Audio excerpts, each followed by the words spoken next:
दिल्ली में आतंकी हमले के बीच संयुक्त राष्ट्र सुरक्षा परिषद यानी कि यूएनएससी में भारत ने पाकिस्तान पर जमकर हमला बोला है।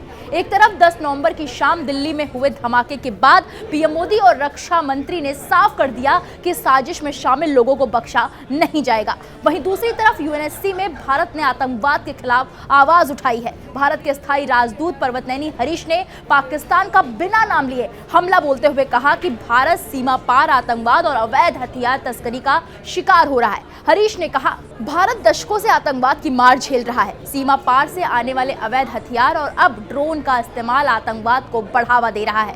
संयुक्त राष्ट्र सुरक्षा परिषद को ऐसे हथियारों के उपयोग और उनकी आपूर्ति में मदद करने वाले लोगों के प्रति कतई बर्दाश्त नहीं करने की नीति अपनानी चाहिए। उन्होंने जोर दिया कि आतंकी गुटों को हथियार पहुंचाने वालों के खिलाफ सुरक्षा परिषद को जीरो टॉलरेंस दिखाना होगा। भारत ने बताया कि छोटे हथियारों और गोला बारूद की तस्करी आतंकी संगठनों को जिंदा रखती है। इन गुटों को हथियार मिलते रहते हैं, जो साफ दिखाता है कि कोई उन्हें मदद, पैसा या समर्थन दे रहा है। हरीश ने आगे कहा, सुरक्षा परिषद को आतंकवाद के हर रूप और उसके समर्थकों के खिलाफ सख्ती बरतनी होगी। यूएनएससी की ओर से लगाए गए हथियार एम्बार्गो संघर्ष क्षेत्रों में हथियारों की सप्लाई रोकने का अहम तरीका है। इन्हें निष्पक्ष और लगातार लागू करना जरूरी है। छोटे हथियारों की तस्करी और गायब होना अंतर्राष्ट्रीय शांति के लिए बड़ा खतरा है। भारत ने कहा कि हथियारों की तस्करी रोकने, नेटवर्क तोड़ने, सीमा और कस्टम्स में तालमेल और खुफिया जानकारी साझा करने के लिए देशों का साथ जरूरी है। यूएन के प्रोग्राम ऑफ एक्शन यानी कि पीओए और इंटरनेशनल ट्रेसिंग इंस्ट्रूमेंट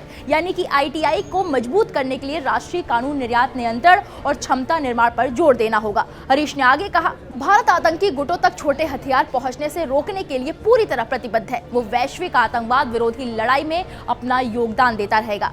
कमजोर गोदाम, सीमा पर ढील और तस्करी नेटवर्क आतंकियों को हथियार पहुंचाते हैं। घर में बने हथियार ट्रेसिंग को और मुश्किल बनाते हैं। दिल्ली में हुए भयंकर धमाके के बीच भारत के स्थायी राजदूत का ये बयान काफी अहम माना जा रहा है, क्योंकि इस हमले में जैश का कनेक्शन भी सामने आ रहा है। मीडिया रिपोर्ट्स में दावा किया जा रहा है कि मसूद अजहर की बहन से एक आरोपी डॉक्टर का कनेक्शन है। फिलहाल इस मामले में गृह मंत्रालय ने एनआईए को जांच सौंप दी है और इस मामले पर एनआईए ने जांच शुरू भी कर दी है। इस पूरे मामले को लेकर आपकी क्या राय है, हमें कमेंट बॉक्स में जाएं और जरूर बताएं।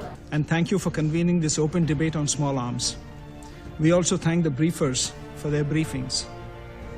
The illicit trade, trafficking and diversion of small arms and light weapons remains a major threat to international peace and security. As a complex and multidimensional problem, it has cross-cutting impact on development, on security, humanitarian